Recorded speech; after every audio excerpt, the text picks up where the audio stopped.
अब इस चौथे चरण का जो अहम फैक्टर है वो ये कि इस चरण में तेलंगाना और आंध्र प्रदेश जैसे राज्यों में वोटिंग हुई है जहां पर बीजेपी और एनडीए अपनी सीटें बढ़ा सकते हैं। क्योंकि अगर दूसरे राज्यों को देखें तो वहां पर इस चरण की सारी सीटें पिछली बार एनडीए ऑलरेडी जीत गई थी, तो वहां सीटें रिटेन करनी है और दक्षिण में बढ़ानी है। जैसे आप देखिए पिछली बार जब वोटिंग हुई थी तो जिन 13 सीटों पर आज यूपी में वोटिंग हुई वो 13 की 13 एनडीए ने जीती। मध्य प्रदेश की 8 सीट बीजेपी जीत गई थी।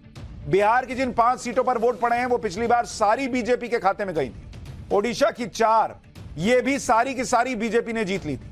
यानी 96 में से 30 सीट तो ऐसी है जहां पर आज वोटिंग हुई है तो बीजेपी या एनडीए ने सुपड़ा साफ कर दिया था और सारी की सारी जीती। और ये सिर्फ 4 राज्यों में थी। इसके अलावा 2 राज्य ऐसे हैं जहां पर एनडीए इस चरण में सिर्फ एक सीट हारी थी। इन राज्यों में महाराष्ट्र की 11 सीट है जहां एनडीए 10 जीत गई थी 11 में से। झारखंड की 4 सीट है जिनमें से 3 एनडीए ने जीती थी। यानी अगर आप इन 6 राज्यों को मिला दें तो 96 में से 45 सीट ऐसी है जो एनडीए ने पिछली बार उसमें से 43 सीटें जीत ली थी। इन सीटों पर एनडीए के लिए ज्यादा चैलेंज नहीं है, उन्हें पिछली बार का परफॉर्मेंस बस रिपीट करना है। लेकिन 400 के टारगेट के लिए इस चरण में जो अहम राज्यों में वोटिंग हुई वहां पर बीजेपी और एनडीए के लिए बड़ा स्कोप है। और कैसे यही चरण बीजेपी और एनडीए को 400 के पार पहुंचा सकता है यह हमने आपको बताया था, लेकिन पहुंचा रहा है या नहीं यह आगे बताऊंगा। लेकिन पहले यह देखिए कि इस चरण की सबसे हॉट सीट हैदराबाद का हाल क्या है, क्योंकि हर कोई जानना चाहता है कि ओवैसी भाईजान हार रहे हैं कि जीत रहे हैं। पहली बार कहा जा रहा है कि हैदराबाद में ओवैसी को कड़ी टक्कर मिल रही थी। हैदराबाद ओवैसी का 40 साल से बना हुआ गढ़ है, लेकिन इस बार बीजेपी की कैंडिडेट माधवी लता ने ओवैसी के पसीने छुड़ा दिए। जिस हैदराबाद में ओवैसी के लिए कभी कोई दिक्कत ही नहीं हुई उस हैदराबाद में ओवैसी को पसीना बहाना पड़ गया। एक से बढ़कर एक तीखे बयान देकर माहौल में गर्मा गर्मी बढ़ानी पड़ गई। हैदराबाद में वोटिंग के बाद वहां के वोटर्स ने क्या कहा है सुनिए, आपको खुद ही पता चलेगा हैदराबाद में क्या माहौल रहा। फिर बताऊंगा कि अगर हैदराबाद में आज की वोटिंग ने ओवैसी को कैसे फंसा दिया है। असद साहब के लिए कोई मुश्किल नहीं आती। सारी दुनिया की ताकत असद साहब को नहीं रोक सकती। किसी कीमत से 100% पतंग आ रही, इंशाल्लाह 100% पतंग आ रही। सारी दुनिया की ताकत 4 मीनार को नहीं रोक सकती। देखिए, लेकिन माधवी लता का तो ये कहना था कि हैदराबाद में कोई काम ही नहीं किया असद साहब ने। नहीं, वो काम करे नहीं करे वो तो आदमियों को मालूम है, जो कर लिए तो वालों को मालूम है, महलों में रहने वालों को मालूम है, ऐसा बोलते हैं। अब आप क्या कहेंगे, क्या वाकई हैदराबाद में काम हुआ है या नहीं हुआ है? देखिए, डेवलपमेंट की बात करेंगे तो बहुत कुछ काम हुआ है। हमारे जो असद साहब है पूरी हर चीज को लेके चलने वाले हैं, माइनॉरिटी को, मुस्लिम को, हिंदू को, सिख को, ईसाई को, पूर्णों की।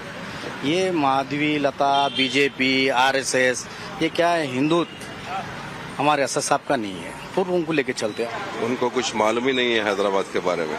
She doesn't know anything about Hyderabad, उसको कुछ मालूम ही नहीं है। सिंस फ्रॉम लास्ट 40 साल से हैदराबाद में कम्युनलिज्म को रोका गया है मजलिस की तरफ से।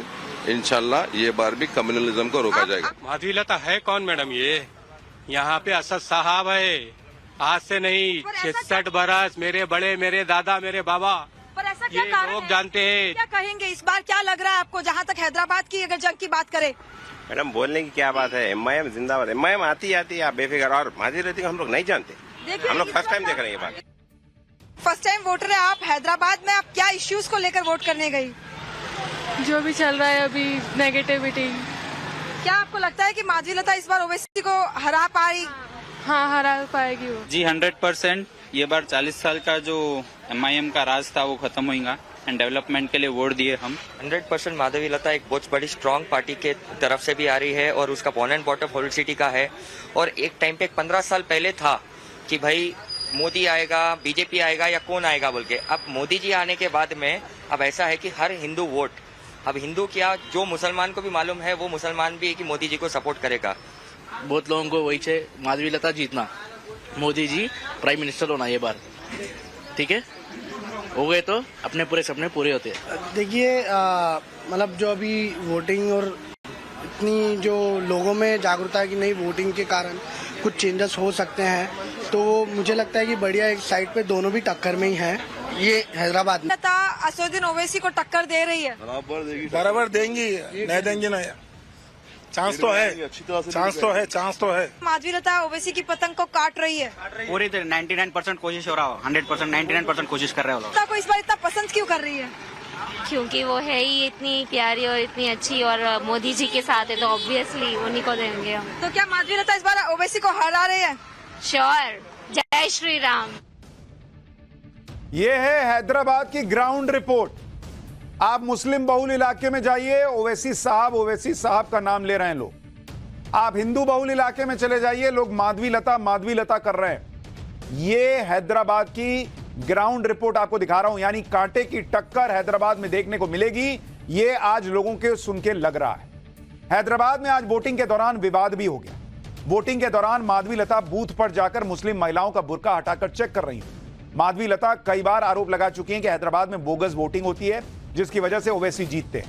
आज माधवी लता फर्जी वोटिंग रोकने के लिए मुस्लिम महिलाओं का बुर्का उठवाकर वोटर कार्ड से चेहरा मैच करा रही थी। इसका AIMIM ने जमकर विरोध किया। माधवी लता के खिलाफ FIR दर्ज हो गई है। देखिए एक बार कैसे माधवी लता खुद चेकिंग कर रही।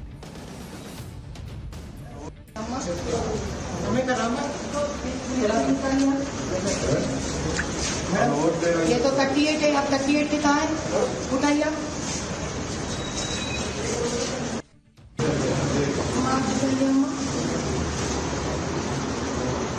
कौन है? आपका दूसरा आधार कार्ड है आपका? ये चलो। पहले तो मैं कितने साल पहले बना हुआ है? में तो 38 ही होती है, में तो 44 ही थी वयसु। हैदराबाद में बीजेपी ने भी आरोप लगाया कि AIMIM के समर्थक वोटर्स को धमका रहे हैं। बीजेपी विधायक टी राजा ने एक वीडियो जारी करके AIMIM पर आरोप लगाया। वीडियो में दिख रहा है कि कुछ लोग घरों के दरवाजे खटखटा रहे हैं और लोगों को वोट करने के लिए कह रहे हैं। टी राजा ने इसी वीडियो पर कहा कि AIMIM के समर्थकों के इस तरह से दरवाजा पीटने से वोटर प्रभावित हो रहे हैं। एक तरह से मतदाताओं को धमकाया जा रहा है कि किसे वोट करना। हैदराबाद के वोटर्स को आपने सुना, वहां पर कांटे की टक्कर दिख रही है और ओवैसी के लिए इस बार आसान राह नहीं है कि वो हंसते खेलते हैदराबाद से चुनाव जीत जाएं जैसे हर बार होता था। क्योंकि हैदराबाद में वोटिंग के बाद यह बात भी ध्यान रखनी होगी कि हैदराबाद जिले से 5,41,000 बोगस और डुप्लीकेट वोटर्स हटा दिए गए। 5 साल में ओवैसी की पार्टी का वोट शेयर करीब 16% गिर चुका है। 2019 में AIMIM को हैदराबाद में 59% वोट मिले थे, जबकि 2022 के विधानसभा चुनाव में यह 43% रह गया। इस बार ओवैसी के सामने कांग्रेस, BSP, BRS के कैंडिडेट भी थे। 2019 में कांग्रेस और BRS को करीब 13% वोट गया था। इस बार BSP और BRS में गठबंधन है। हैदराबाद से BSP ने कैंडिडेट उतारा है। 2014 और 2019 में कांग्रेस को हैदराबाद में करीब 50,000 वोट मिले थे। अब 5.5 लाख वोटर हट गए तो 50,000 भी बड़ा नंबर हो गया है। यानी हैदराबाद में ओवैसी के साथ कुछ भी हो सकता है, बाजी पलट भी सकती है या फिर जीत भी मिल सकती है। इसलिए हैदराबाद की सीट पर 4 जून को सबकी नजर होगी और रिजल्ट के बारे में सोचकर ओवैसी का बीपी 4 जून तक तो थोड़ा हाई रहने वाला है। खैर, वैसे इस चरण की वोटिंग के बाद बहुतों का बीपी हाई हो जाएगा, क्योंकि इस चरण में ऐसे कई राज्य थे जहां की वोटिंग नरेंद्र मोदी को 400 के टारगेट के पार पहुंचा सकती। इसका कैलकुलेशन भी आपको बताता हूं और उसके बाद बताऊंगा कि कन्नौज से क्या रिपोर्ट आई है। लेकिन बड़ा दिलचस्प कैलकुलेशन है कि चौथे चरण के बाद अगर जो दावे हैं वो सही हुए तो नरेंद्र मोदी कहां जा सकते हैं, एनडीए कहां जा सकता है। जैसे अगर मैं आपको दिखाऊं, जरा इस तस्वीर को देखिए, कैलकुलेशन समझिए, गणित क्या कहता है। अमित शाह के दावे के हिसाब से अगर बात करूं तो अगर आप देखेंगे पिछली बार, इसके अलावा अगर आप देखेंगे जो टारगेट रखा गया है कि टारगेट क्या रहने वाला है, जो बीजेपी या अमित शाह दावा कर रहे हैं, और उसके बाद गेन कितना है। अगर इसको आप देखेंगे तो आपको राज्यवार दिखाता हूं। जैसे अगर आप देखेंगे तेलंगाना में 17 सीट पर वोट पड़े, ठीक है। इसमें पिछली बार बीजेपी को कितने वोट आए थे या एनडीए को कितने वोट आए थे? 4, माफ कीजिएगा, कितनी सीट आई थी? 4 सीट आई थी। इस बार अमित शाह ने टारगेट क्या रखा है कि हम 17 में से 12 से 15 सीट जो है वो जीत जाएंगे। यह अमित शाह ने टारगेट रखा है। यानी अगर वो ऐसा कर पाते हैं तो 8 से 11 सीट का गेन हो जाएगा बीजेपी और एनडीए के लिए। यह तेलंगाना की बात बता रहा हूं। इसी तरह से अगर आप आंध्र को देखेंगे, आंध्र प्रदेश, यहां पर कुल सीट कितनी है? 25 सीट जिसके लिए वोटिंग हुई है, 25 सीट। पिछली बार बीजेपी को कितनी सीट आई थी? मात्र 3 सीट। इस बार टारगेट कितना रखा गया? 25 में से। अमित शाह कह रहे हैं कि चूंकि चंद्रबाबू नायडू के साथ गठबंधन है तो ये एनडीए 17 तक चला जाएगा, यानी 14 गेन की बात हो रही है कि 14 सीट हम बढ़ा लेंगे। ये अमित शाह दावा कर रहे हैं। इसी तरह से अगर आप बंगाल देखिएगा, बंगाल का आपको हिसाब दिखाता हूं, तो बंगाल में चौथे चरण में 8 सीट पर वोटिंग हुई है। इन 8 सीट की बात कर रहा हूं। इसमें से बीजेपी को पिछले बार कितनी आई थी? मात्र 3 सीट। इस बार टारगेट कितना रखा गया है बीजेपी की तरफ से? 8 की 8 सीट जीतने का टारगेट अमित शाह रख रहे हैं और कह रहे हैं कि भाई नरेंद्र मोदी की लहर चल रही है बंगाल में, यानी गेन कितना है? 5 सीट का गेन है। अब अगर इस गेन को मिलाएं तो ये टोटल गेन कितना हो जाता है? टोटल गेन बीजेपी के लिए कितना हो रहा है अगर आप इसको मिला दीजिए? यानी बीजेपी कह रही है कि वो पिछले बार की अपनी सीटों में 30 सीट का इजाफा कर लेगी। जहां बीजेपी और एनडीए 26 सीटों का जंप टारगेट करके चल रही है, 26 से 30 सीट का, तो अगर आप इसको 2019 के रिजल्ट के हिसाब से देखेंगे, 2019 में क्या हुआ था? 2019 में चौथा चरण जहां पर इस बार वोट पड़े हैं, उनकी सीटें कितनी हैं? 96 सीट।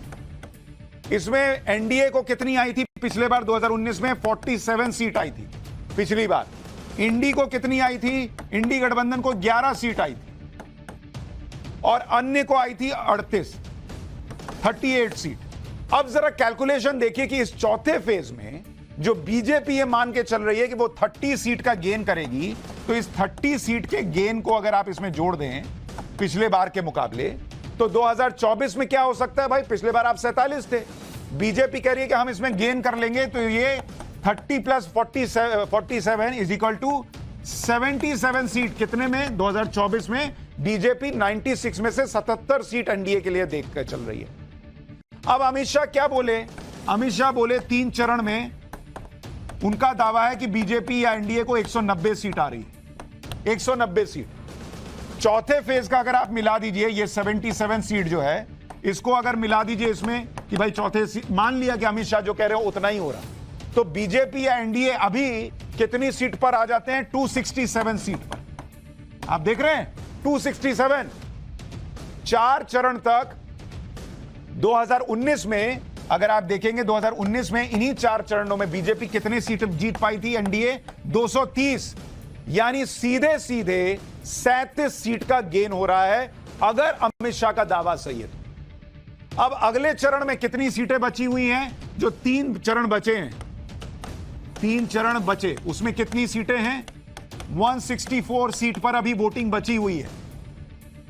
400 के लिए बीजेपी को कितना चाहिए? भाई बीजेपी कह रही है हम 267 पहुंच चुके हैं, ये उनका दावा है, तो 400 के लिए उनको और कितने सीट की जरूरत है? 133 सीट की जरूरत है 164 में से। और पिछली बार बीजेपी इन 167 में से, 164 में से कितनी जीत गई थी? 123 बीजेपी 2019 में जीत चुकी है इन 164 सीटों में से। यानी बीजेपी को इस बार अपने जो अगले 3 चरण है उसमें पिछले बार के परफॉर्मेंस में मात्र 10 सीट बढ़ानी है, 10 सीट। और अगर यह आंकड़ा 267 का अमित शाह का सही है तो बीजेपी भैया 400 पहुंच सकती है, यह अगर अमित शाह का दावा सही है। यानी बहुत दूर नहीं है बीजेपी 400 से, अगर चीजें अमित शाह के दावे के हिसाब से चल रही हैं तो। इधर पीएम मोदी पूरी प्लानिंग के साथ 400 पार के टारगेट को अचीव करने की कोशिश कर रहे हैं। दूसरी तरफ राहुल गांधी हैं जो अलग ही बातें कर रहे हैं। आज राहुल गांधी ने कह दिया कि 4 जून के बाद नरेंद्र मोदी प्रधानमंत्री नहीं रहेंगे। राहुल ने कहा कि मोदी जी की टाटा बाय बाय हो रही है। राहुल गांधी कह रहे हैं कि पहले 400 पार का नारा देते थे, अब 150 पार भी नहीं बोल पा रहे। पता नहीं इन्होंने कहां सुन लिया। सुनिए राहुल गांधी को, फिर बताऊंगा कि कन्नौज में अखिलेश यादव क्या फंस गए हैं। ग्राउंड रिपोर्ट कन्नौज की दिखाऊंगा, पहले राहुल गांधी को सुनिए। बाय बाय हो रही है उसकी, अब good bye, thank you, bye bye tata. पहले कह रहे थे 400 पार, 400 पार, 400 पार, अब 150 पार नहीं बोल रहे। भाई और बहनों लिख लो, आप सारे के सारे लिख लो, जून 4 के बाद नरेंद्र मोदी हिंदुस्तान के प्रधानमंत्री नहीं होंगे। इनका फोकस सिर्फ यह है कि नरेंद्र मोदी प्रधानमंत्री नहीं होंगे। जून 4 के बाद इनकी तरफ से कौन होगा ये तो बता ही नहीं रहे। हालांकि राहुल गांधी दावे तो बड़े बड़े कर रहे हैं, लेकिन खुद उनकी और उनके दोस्तों की सीट फंसी हुई। आज कन्नौज में भी वोटिंग हुई, जहां से अखिलेश यादव चुनाव लड़ रहे हैं इस बार। कन्नौज में वोटिंग के दिन खूब बवाल, खूब हंगामा हुआ है, एक दूसरे पर खूब आरोप लगे हैं, बहुत बहसबाजी भी हुई है। इसी बीच अखिलेश यादव खुद कन्नौज पहुंच गए और जगह जगह जाकर खुद मोर्चा संभाला। समाजवादी पार्टी ने कन्नौज में वोटिंग के दौरान बीजेपी पर गड़बड़ी करने का आरोप भी लगा दिया। हालांकि जांच के बाद हर बार की तरह प्रशासन ने समाजवादी पार्टी के आरोपों को खारिज कर दिया। कन्नौज में दोनों तरफ से लग रहे आरोपों के बीच वोटिंग के दौरान कन्नौज में कई जगहों पर बवाल भी देखने को मिला। कन्नौज के सौरिख इलाके में बीजेपी समर्थकों ने ड्यूटी पर तैनात पुलिसकर्मियों पर समाजवादी पार्टी के पक्ष में वोटिंग करवाने का आरोप लगाया, जिसकी जानकारी मिलने पर बीजेपी विधायक कैलाश राजपूत पोलिंग बूथ पहुंच गए, पुलिसकर्मी से भिड़ गए। बीजेपी विधायक ने पहले तो पुलिसकर्मी को धमकाया और फिर पुलिस के बड़े अधिकारियों से मामले की शिकायत की। पूरे मामले की जानकारी मिलने के बाद अखिलेश यादव भी उस पोलिंग बूथ पहुंचे, जहां बीजेपी समर्थकों की पुलिसकर्मियों से बहस चल रही थी। बताया जा रहा है कि अखिलेश यादव ने उस पुलिसकर्मी से मुलाकात भी की, जिस पर बीजेपी ने समाजवादी पार्टी के पक्ष में वोटिंग करवाने का आरोप लगाया। कन्नौज सीट को लेकर अखिलेश यादव इसलिए भी टेंशन में हैं क्योंकि उनके सामने अपने गढ़ को बचाने की चुनौती। कन्नौज समाजवादी पार्टी और बीजेपी के बीच वार पलटवार के बीच वोटिंग के दौरान क्या माहौल रहा, उस पर आपको एक ग्राउंड रिपोर्ट दिखाता हूं, फिर आपको कन्नौज सीट का समीकरण बताऊं। मेरा वोट राष्ट्र निर्माण के लिए होगा कि कन्नौज में शांति व्यवस्था बनी रहे और जो गुंडागर्दी है ये सब ना हो। तो अखिलेश भैया का है बारी। सुरदा को आज सभी लोग जानते हैं क्या क्या किया है, पर क्या करे, मोदी जी की है ना बात, तो इसलिए मोदी जी की। किन मुद्दों पर कन्नौज की जनता वोट कर रही है? विकास के बारे में नेता सभी अच्छे लग रहे हैं। मुद्दा कौन सा है? मुद्दा क्या सोच के वोट किया, क्या चाहते हो आप? बस ये भविष्य बच्चों को चाह रहे, बच्चों का भविष्य बनाए और आगे कार्रवाई बढ़िया हो, अच्छे से सुरक्षा हो। विकास होना चाहिए, और क्या, कोई भी आए विकास हो। सिर्फ उन्हीं को देख के काम कर रहे, क्योंकि कहीं ना कहीं हमारे प्राइम मिनिस्टर ने बहुत अच्छा काम किया है। वो चीज़ उनके लिए मैं कभी नहीं कहूँगा कि उन्होंने कुछ भी ऐसा करा, बहुत अच्छा करा, चीज़ अच्छी करी। बस कहीं ना कहीं कमी रही है कि एक यूथ को जो रोजगार चाहिए, बस वो चीज़ कमी रही। बस सबसे पहली प्राथमिकता हमारी है शांति व्यवस्था और कानून की है, जो कि मोदी जी के शासन में और योगी जी के शासन में उन सर्वोपरि रही है। तो कन्नौज में तो भैया लोग कैमरे पर विकास विकास कर रहे हैं। कन्नौज में अखिलेश यादव ने पूरी ताकत हालांकि झोंक दी है, यहां तक कि मैनपुरी में भी ज्यादा प्रचार नहीं किया। कहने वाले तो ये भी कह रहे हैं कि कन्नौज से चुनाव लड़कर अखिलेश ने समाजवादी पार्टी का नुकसान करवा दिया, क्योंकि कन्नौज की वजह से अखिलेश बाकी सीटों पर उतना ध्यान नहीं दे पाए जितना उन्हें देना चाहिए। कन्नौज के साथ यूपी में आज 13 सीटों पर वोटिंग हुई। 2019 में ये सभी 13 सीटें बीजेपी ने जीत ली थी और इनमें से 10 सीटों पर तो बीजेपी की जीत का मार्जिन 12% से लेकर 32% तक था। और ये 13 सीटें हैं कन्नौज, उन्नाव, इटावा, कानपुर, बहराइच, खीरी, शाहजहांपुर, सीतापुर, हरदोई, फर्रुखाबाद, धौरहरा, अकबरपुर और मिश्रिक। ये सारी सीटें पिछले बार बीजेपी ने जीती। यूपी में बाकी सीटों पर वोटिंग कैसी हुई, वोटर्स ने क्या कहा, किन मुद्दों पर वोटिंग हुई, आपको कानपुर की पब्लिक का रुझान दिखाता हूं। फिर बताऊंगा कि दूसरी हॉट सीट्स पर क्या हाल रहा। बेगूसराय में पिछली बार कन्हैया कुमार को हराने वाले गिरिराज सिंह की सीट पर कैसी वोटिंग हुई है वो दिखाऊंगा, लेकिन पहले कानपुर में वोटर क्या कह रहा है सुनिए। देखिए, कहना चाहेंगे तो उम्मीदवार पे वोटिंग नहीं हो रही यहाँ पे। एक ही हमारे मजबूत उम्मीदवार है मोदी जी। मजबूत उम्मीदवार किसी को मत कहें, इस बार कांग्रेस भी टक्कर से लड़ रही है और भाजपा भी अपने तरीके से लड़ रही है। कानपुर क्या, ये राष्ट्र का चुनाव है। सुरक्षा के मुद्दे में वर्तमान जो भारतीय जनता पार्टी की सरकार चल रही है वो उसको मैं 100 में 100 नंबर देता हूँ। मजबूती के आधार पे तो इस समय दो विचारधारा चल रहा है और हमारे लिए दोनों लोग एक हिसाब से जो राजनीतिक मापदंड है उस पर दोनों लोग खड़े नहीं उतर रहे हैं। तो ये कानपुर की पब्लिक का सेंटिमेंट। हालांकि चौथे चरण में भी कई वीआईपी कैंडिडेट मैदान में हैं, जैसे यूपी की खीरी सीट से केंद्रीय मंत्री अजय मिश्र टेनी, बिहार के बेगूसराय से केंद्रीय मंत्री गिरिराज सिंह, बिहार के उजियारपुर से केंद्रीय मंत्री नित्यानंद राय, तेलंगाना की सिकंदराबाद सीट से केंद्रीय मंत्री जी किशन रेड्डी, महाराष्ट्र की जालना सीट से केंद्रीय मंत्री राव साहेब दादाराव दानवे। इन 5 केंद्रीय मंत्रियों के अलावा एक पूर्व सीएम समेत कई और दिग्गजों की सीटों पर आज मतदान पूरा हो गया। यूपी के कन्नौज से पूर्व सीएम और समाजवादी पार्टी के अध्यक्ष अखिलेश यादव के अलावा खूंटी सीट से झारखंड के पूर्व सीएम अर्जुन मुंडा चुनाव मैदान में थे। हैदराबाद से एआईएमआईएम के अध्यक्ष असदुद्दीन ओवैसी, जिनका मुकाबला बीजेपी की माधवी लता से है, ये तो सबको पता ही है। बंगाल की आसनसोल सीट से शत्रुघ्न सिन्हा इस बार चुनावी मैदान में है और बहरामपुर सीट से बंगाल कांग्रेस के अध्यक्ष अधीर रंजन चौधरी। इसके अलावा कृष्णानगर सीट से महुआ मोइत्रा चुनाव लड़ रही हैं। ये सारे कुछ वीआईपी कैंडिडेट्स जिनके नाम आपको बताए। इनमें बिहार की बेगूसराय सीट पर भी सबकी नजर थी, क्योंकि यहां पिछली बार चर्चित मुकाबला हुआ था जिसमें केंद्रीय मंत्री गिरिराज सिंह ने बड़े अंतर से कन्हैया कुमार को धो डाला था। कन्हैया कुमार तो इस बार बेगूसराय से नहीं लड़ रहे हैं, लेकिन गिरिराज सिंह मैदान में और उनका मुकाबला सीपीआई के अवधेश राय से। 2019 में गिरिराज सिंह ने 4.5 लाख से ज्यादा वोट से सीपीआई के कन्हैया कुमार को हराया था। बेगूसराय में पब्लिक ने किन मुद्दों पर वोट किया, वहां वोटिंग पैटर्न क्या रहा, जरा बेगूसराय की ग्राउंड रिपोर्ट देखिए। क्या लगता है इस बार जो राम मंदिर बना और ये बहुत अच्छा है सर, उसी के आधार पर तो वोट दिए हैं। हाँ, उसी के आधार पर वोट दिए हैं, एकदम बहुत अच्छा है। आप लोग जो वोट करते हैं तो क्या कैंडिडेट देख के या मोदी जी को? मोदी जी को देख के वोट किए हम लोग। मोदी जी को? हाँ। क्यों मोदी जी को देख के क्यों करते? मोदी जी को देख के इसलिए करते हैं कि जो वो जितना वादा किए हैं, नहीं 100% लेकिन 60-70% वादा अपना पूरा किए हैं, इसलिए कैंडिडेट कौन हो जाता है? Modi factor. Modi factor, only Modi factor. ये हमारे कैंडिडेट जो है वो शीशा में घूमते हैं, शीशा में गाड़ी लगा के और रोड शो करते हैं। मोदी जी एक बड़ा फैक्टर है। जी बस कैंडिडेट जी, मोदी है तो सब कुछ संभव है सर। करने आए जी सर, वोट तो कर दिए हैं। अच्छा, क्या मुद्दा आप लोग मानते हैं कि इस बार होना चाहिए? कैंडिडेट से ऊपर क्या मोदी जी है? इस बार तो खैर मोदी जी है ही, 400 पार होगा ही। 400 पार होगा? जी सर।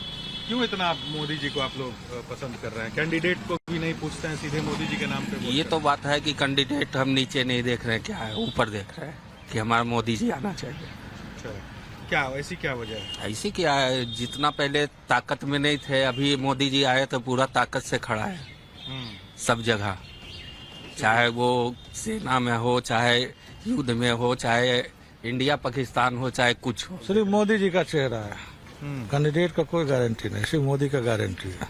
अच्छा, मोदी हो रखा है बेगूसराय में भैया, तो ये पब्लिक कह रही है, वो आपको सुना रहे हैं, लेकिन अब वहां क्या रिजल्ट होगा ये तो 4 तारीख को पता चलेगा। लोग कह रहे हैं कैंडिडेट से मतलब ही नहीं है, हम ऊपर देख रहे हैं कि मोदी जी को लाना है, ऊपर बैठाना। इस चरण की एक और हॉट सीट है महाराष्ट्र की औरंगाबाद वो सीट है जहां ओवैसी की पार्टी का सांसद है। हैदराबाद के अलावा औरंगाबाद ही वो इकलौती सीट है जहां एआईएमआईएम जीती थी। इस बार शिवसेना में फूट की वजह से औरंगाबाद में मुकाबला दिलचस्प हो गया। औरंगाबाद में इस बार ट्रायंगुलर फाइट है। एआईएमआईएम से इम्तियाज जलील, शिवसेना शिंदे से संदीपन राव भूमरे और शिवसेना उद्धव से चंद्रकांत खैरे। 2019 में इम्तियाज जलील ने चंद्रकांत खैरे को 4492 वोट से हरा दिया। लेकिन इस बार माहौल अलग है, क्योंकि असली शिवसेना तो एकनाथ शिंदे के पास चली गई है। पार्टी का चुनाव चिन्ह धनुष बाण भी शिंदे गुट के पास है।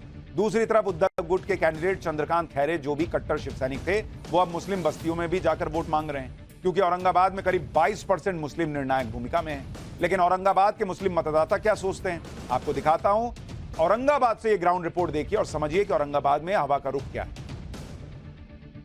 वोट डालते हैं तो लोकल नेता को देखकर के वोट डालते हैं या किसी दिल्ली के बड़े नेता को देख के वोट डालते हैं? देखिए, दिल्ली के बड़े नेता को देख के डालना चाहिए, वो ठीक रहता है, क्योंकि जो सरकार ऐसी हो कि भाई सबको लेके चलने वाली सरकार हो, हम उसको देख के डालते हैं। जो विकास करेंगे, जो काम करेंगे वही आगे बढ़ेंगे। नहीं, धर्म से कोई मुद्दा नहीं, जो काम करता है उसके लिए वोट करना चाहिए। हमारा मुद्दा है देश एकता होना, बस जात पात का सवाल है। भारत बड़ी मुसीबत से ऊपर लाया हुआ है। हमारे शहर की यानी औरंगाबाद की तरक्की होना, जो भी तरक्की है, युवाओं को नौकरी होना और जो भी डेवलपमेंट है, इंडस्ट्री एरिया है। वोट जो है किन मुद्दों को देख के डालते हैं? लोकल नेता को देख के डालते हैं या दिल्ली के किसी बड़े नेताओं को? दिल्ली के बड़े नेताओं को देख के डालते हैं। महाराष्ट्र के अलावा बंगाल में भी आज चौथे चरण में वोटिंग थी। बंगाल में आज 8 सीटों पर वोट पड़े। जैसा बंगाल में अक्सर दिखता है, इस चरण में भी कई जगहों पर बवाल हुआ। दुर्गापुर में पोलिंग बूथ पर पहुंचे बीजेपी नेता दिलीप घोष का वहां मौजूद टीएमसी के कार्यकर्ताओं ने विरोध कर दिया। इसके बाद दिलीप घोष की टीएमसी समर्थकों के साथ तीखी बहस हुई। हालात धक्का मुक्की तक पहुंचते देख सुरक्षा कर्मियों को दखल देना पड़ा। आरोप है कि दिलीप घोष का विरोध कर रहे टीएमसी कार्यकर्ताओं ने उनके काफिले में शामिल गाड़ियों पर पथराव भी किया। पथराव में सुरक्षा बल के एक जवान को गंभीर चोट भी आई। दुर्गापुर में हुए बवाल पर हमारी सहयोगी की ये रिपोर्ट देखिए। हम फिलहाल दिलीप घोष के काफिले में है बर्दवान दुर्गापुर। देखिए फोर्स का जो है ईटा फेंककर सर फोड़ दिया। टीएमसी वालों ने पत्थर मारा था। सर पथराव हुआ था उस समय। हाँ। क्या हुआ? पत्थर मारा। देखिए पूरी गाड़ी को जो है तोड़ दिया गया है। यहाँ पर आप देखिए दिलीप घोष के सामने गाड़ी है और फोर्स की जो गाड़ी है उसे भी तोड़ दिया गया है। सर पर गंभीर रूप से चोटें आई हैं। जो उनके यहाँ पर जवान थे सेंट्रल फोर्स के, उनको फिलहाल अस्पताल लेकर जाया जा रहा है। और यहाँ हम तस्वीरों में दिखा दे किस तरह से एक पोलिंग स्टेशन पर पहुंचे थे दिलीप घोष और तभी उनके काफिले पर जो है इस तरह से पथराव होता है।